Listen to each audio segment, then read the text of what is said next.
నమస్తే అండి, welcome to Telugu capital. నేను మీ అడ్వకేట్ శ్వేత. ఈరోజు నాతో పాటు ఉన్నారు నా colleague advocate Shashikant sir. Sir నమస్తే సార్. నమస్తే madam. Sir, usually cheque bounce cases చూస్తూ ఉంటాము. అయితే ఒక పెక్యూలియర్ ఇన్సిడెంట్ చెప్తాను మీకు. చెక్స్ అనేవి ఇచ్చారు, ఆయనకి ఒక 20 లక్షల రూపాయలు ఇచ్చారు.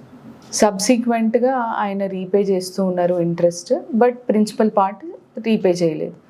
ఆయన చనిపోయారు. ఎవరైతే చెక్స్ ఇచ్చారో అతను చనిపోయారు. అట్లాంటప్పుడు ఆ చెక్స్కి వ్యాలిడిటీ ఉంటుందా? ఎస్, మనం ఇప్పుడు డిస్కస్ చేయబోయేది మనకు రీసెంట్గా మన దగ్గరికి వచ్చిన కేసు అది, బట్ అందరికీ తెలియాలి. చూడండి, మేము నార్మల్గా చెక్ బౌన్స్ కేసెస్ గురించి మాట్లాడుతుంటే చెక్ బౌన్స్ గురించి అడుగుతుంటారు. టిపికల్ కేసు ఇది. ఒక వ్యక్తి చెక్ ఇచ్చారు, చెక్ అప్పు తీసుకున్నాడు, చెక్ ఇచ్చాడు, ఆ వ్యక్తి అప్పు తీసుకున్న వ్యక్తి చనిపోయాడు. వాళ్ళ వైఫ్ ఏమంటుందంటే మళ్ళీ తిరిగి డబ్బులు అడిగినప్పుడు కార్యక్రమాలు ఇవన్నీ అయిపోయి ఒక 6 నెలల తర్వాత కుదుట పడిన తర్వాత ఎప్పుడైతే ఆ పర్సన్ మళ్ళీ వాళ్ళ ఇంటికి వెళ్ళి మా డబ్బులు మాకు ఇవ్వండి, ఇట్లా మీరు తీసుకున్నారు అని అడిగినప్పుడు వాళ్ళ వైఫ్ పైకి వెళ్ళి తీసుకోండి అని సమాధానం ఇచ్చిందని మనం వింటున్నాం.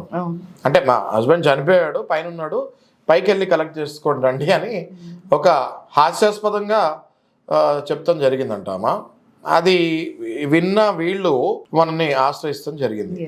ఇట్లాంటి బాధితులు చాలా మంది సొసైటీలో ఉంటారని నేను అనుకుంటాను. పుట్టుక మరణాలు మన చేతిలో ఉండదు. ఇవాళ ఎవరు ఉంటారో రేపు ఎవరు ఉంటారో మనకు తెలియదు.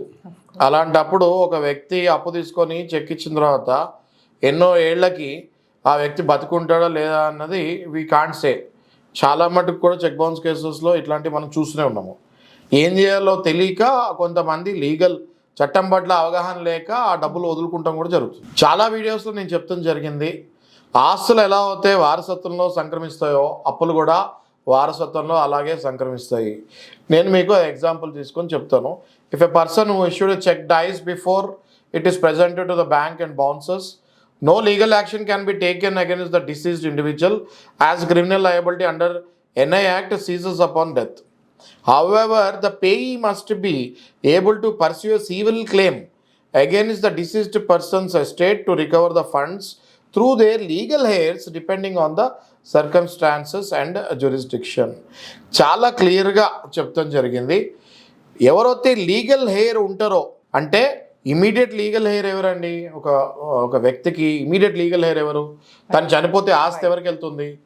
భార్యకి వెళ్తుంది, తర్వాత పిల్లలకి వెళ్తుంది.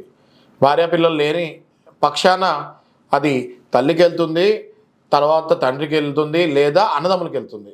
ఇక్కడ మనం తీసుకుంటే సొసైటీలో సహజంగా భార్య పిల్లలు ఉంటారు కాబట్టి ఆస్తులు భార్యకి పిల్లలకి వెళ్ళిపోతుంటాయి.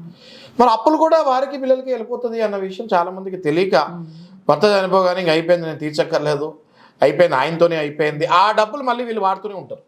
విచిత్రం ఏంటంటే ఆ భర్త తెచ్చిన అప్పుతోనే వీళ్ళు ఇన్నాళ్ళు బతుకుతారు.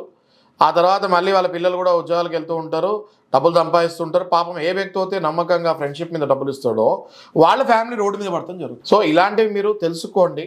ఖచ్చితంగా వాళ్ళ లీగల్ హెయిర్స్ మీద మీరు సివిల్ కేసు వేసి రికవరీ ఆఫ్ మనీ చేసుకోవచ్చు.